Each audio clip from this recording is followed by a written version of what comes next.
Dito tayo sa actual filing. Kung kayo po ay magfa-file at walang babayarang tax due, gamitin po ang offline EBIR Forms Package version 7.9.4.2. Ito ay nada-download sa website ng Bureau of Internal Revenue. Kapag nakapag-install na, buksan ang program na EBIR form, i-fill out ang taxpayer details. I-encode ang tax identification number. RDO code, makikita yan sa Certificate of Registration. Line of business, online shop. Taxpayer's name. Kapag self-employed individual, ang format ng taxpayer name is last name, first name, middle name. Yan po ay makikita sa Certificate of Registration. Registered address and zip code.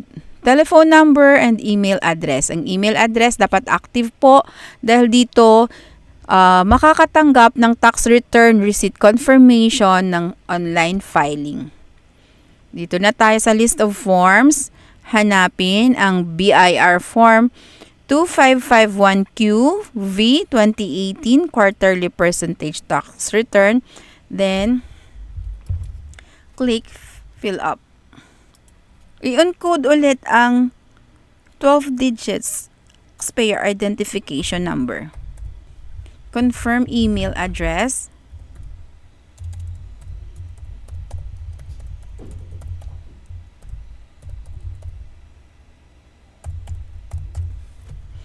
Then click Submit.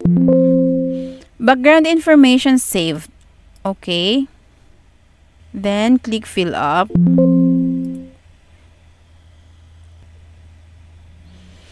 Ito na po ang ating 2551Q.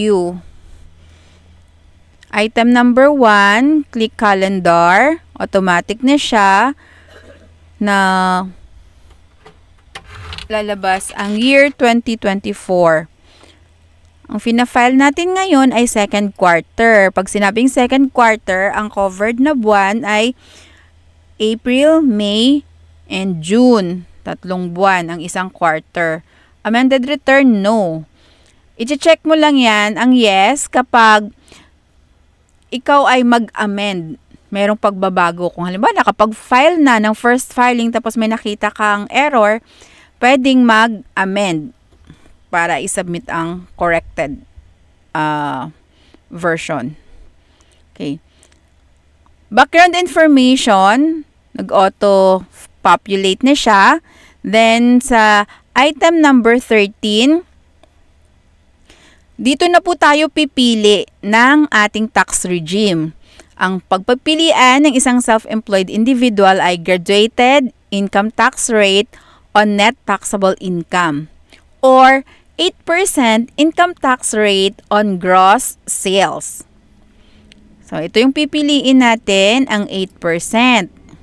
Dahil ang kanyang estimated gross sales for the whole year 2024 ay hindi naman lalagpas ng 250,000 para wala siyang babayarang percentage tax at income tax. Okay na yan. Clicking Save.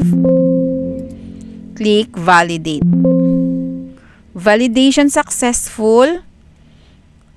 Click Submit Final Copy. Click OK. Click OK. Submit successful. Hintayin na lang sa email ang tax return confirmation receipt.